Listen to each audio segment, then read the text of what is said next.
Fala pessoal, tudo bem com vocês? Na semana passada eu expliquei o conteúdo de utilitarismo e deixei com vocês uma questão para ser respondida. Infelizmente a nossa apostila só traz uma questão sobre o utilitarismo, que é a questão 3 da página 84. Mas não tem problema, a gente aproveita essa questão, que é uma questão discursiva, para fazer uma revisão da matéria. Então eu estou aqui para corrigir essa questão com vocês e isso é bom porque a gente retoma esse conteúdo e consegue fechar bem, né? Sem deixar nenhuma brecha. Essa questão pergunta o seguinte: explique o teor consequencialista da teoria ética utilitarista. Para responder essa questão, eu vou voltar aqui algumas páginas. Na apostila, nós temos aqui na página 79 uma explicação muito boa sobre isso.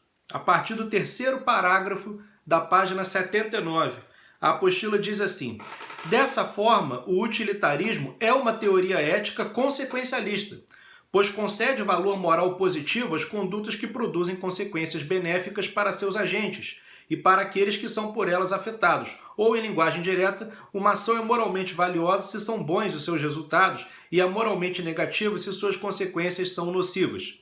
Resumidamente, podemos dizer que, de acordo com o utilitarismo clássico, os indivíduos devem, em cada circunstância específica, examinar racionalmente as prováveis consequências de seus atos, escolhendo entre as alternativas disponíveis a ação que promova os melhores resultados para si mesmos e para os outros. Diferentemente da perspectiva kantiana, com seus imperativos categóricos, para um utilitarista, as ações particulares são moralmente apropriadas ou não, dependendo de suas circunstâncias e de sua finalidade. Empregando um exemplo simples, do ponto de vista utilitarista, mentira não é em si mesma censurável, admitindo-se sua prática quando promove o bem-estar das pessoas envolvidas em determinada situação. Então é o seguinte, se você perguntar, por exemplo, para o Kant, se mentir é certo ou errado, ele vai dizer o seguinte: você tem que agir de tal maneira que a tua ação possa valer sempre, em todo lugar, como lei universal. Então, você tem que pensar, todo mundo pode mentir? Se todo mundo começar a mentir, o mundo vai ser caótico. Então, as pessoas não podem mentir. Se as pessoas não podem mentir, eu também não posso mentir. Eu não posso invocar razões particulares para poder me desviar do imperativo categórico. O imperativo categórico tem esse valor assim absoluto, tem um valor de lei universal. Essa é a perspectiva kantiana. Então, o Kant diria que, a priori, mentir é errado. Porque se ninguém pode mentir, eu também não posso mentir.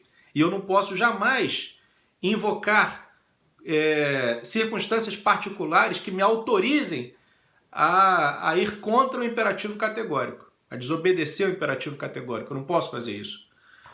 Já Jeremy Bentham e Stuart Mill, se você perguntasse a eles a mesma coisa, mentir é errado, eles iriam dizer assim: mas mentir como? Mentir para quem?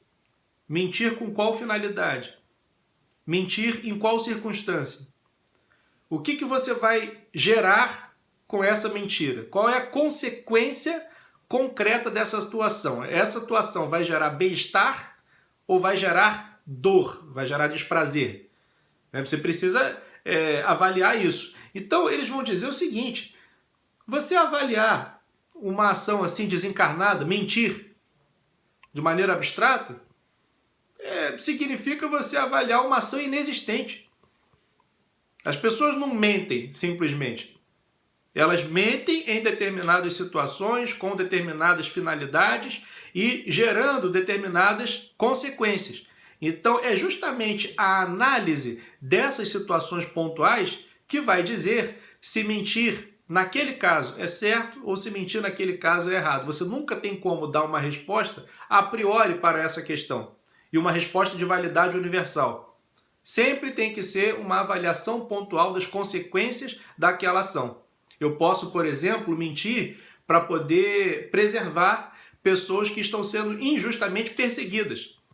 Imagina, um governo ditatorial está perseguindo injustamente os meus vizinhos e aí eles pedem abrigo na minha casa. Eu vou lá e escondo esses vizinhos, que são pessoas que eu prezo muito, que eu tenho assim, uma grande estima, amizade, escondo esses vizinhos na minha casa, uma família, sei lá, de 8 pessoas, e aí bate um oficial do governo na minha casa e pergunta: seus vizinhos estão aí? Para o Kant eu não posso mentir nunca. Mas o Bentham e o Mill vão dizer: bom, se mentir nesse caso vai preservar essas pessoas, vai causar bem-estar para o maior número de pessoas, você vai conseguir preservar a vida dessas pessoas, então você deve mentir. Então, assim, não tem nada em si certo ou errado. Você precisa avaliar em cada caso concreto. Às vezes você, por exemplo, precisa matar uma pessoa para salvar a vida de 8, de 9, de 10. Então, o seu princípio deve ser o seguinte: gerar o maior prazer para o maior número de pessoas. Gerar maior bem-estar para o maior número de pessoas.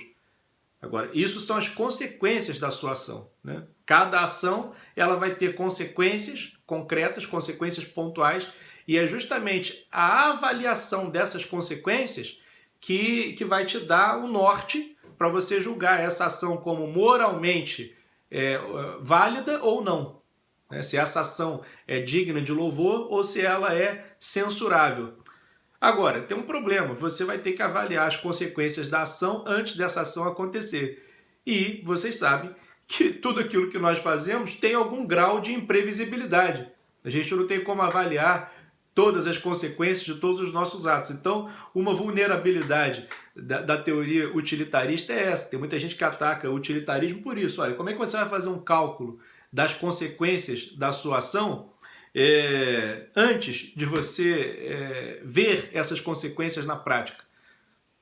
Na verdade, é um chute. É uma estimativa qualquer que você está fazendo. Você pode acertar, pode errar. Quantas vezes na sua vida você não esperava causar bem-estar e causou dor? Ou, em outras situações, você achou que uma coisa ia ser terrível, uma determinada atitude, e aí, na prática, aquela ação se demonstrou favorável. E acabou trazendo mais bem-estar, trazendo mais prazer do que dor. Então, é difícil você fazer esse cálculo a priori, né? Como é que você vai fazer isso, né?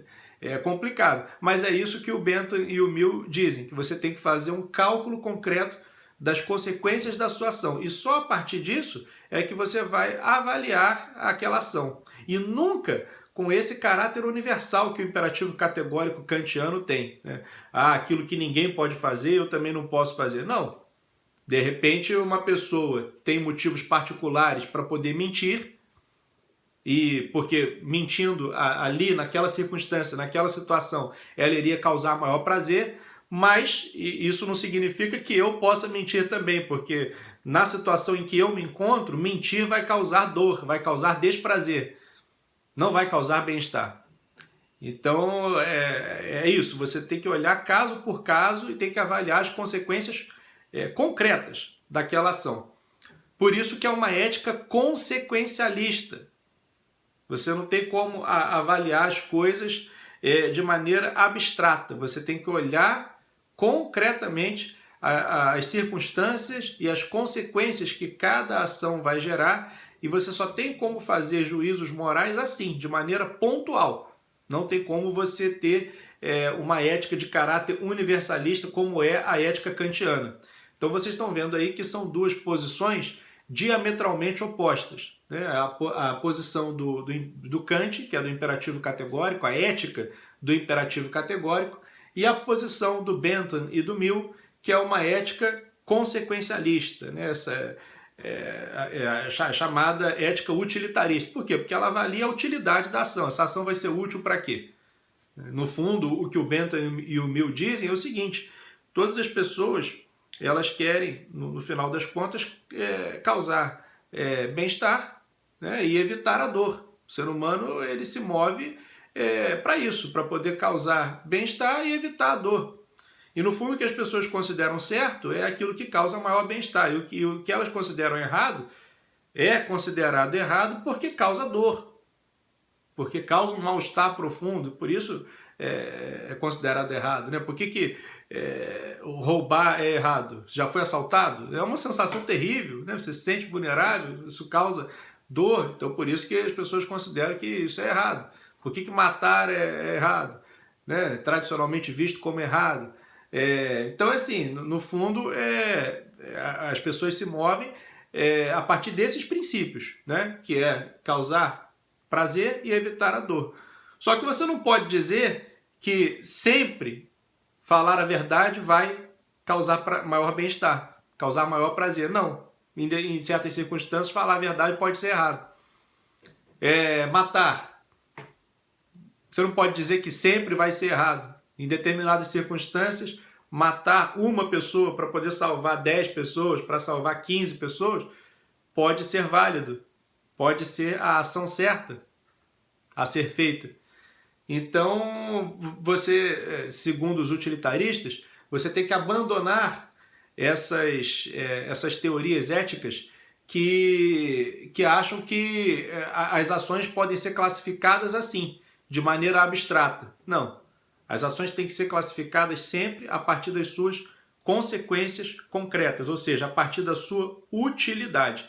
Sempre partindo desse princípio, que é um princípio humano, que é um princípio basilar, que é um princípio que se verifica sempre, né? Causar maior bem-estar, que é no fundo o que todo mundo quer, e evitar a dor. Bom, eu espero que essa aula tenha sido bastante esclarecedora para vocês. Uma questão só, né? Mas aí a gente aproveita para poder fazer logo uma revisão do conteúdo. E aí na semana que vem a gente já entra com conteúdo novo. Valeu, galera. Grande abraço.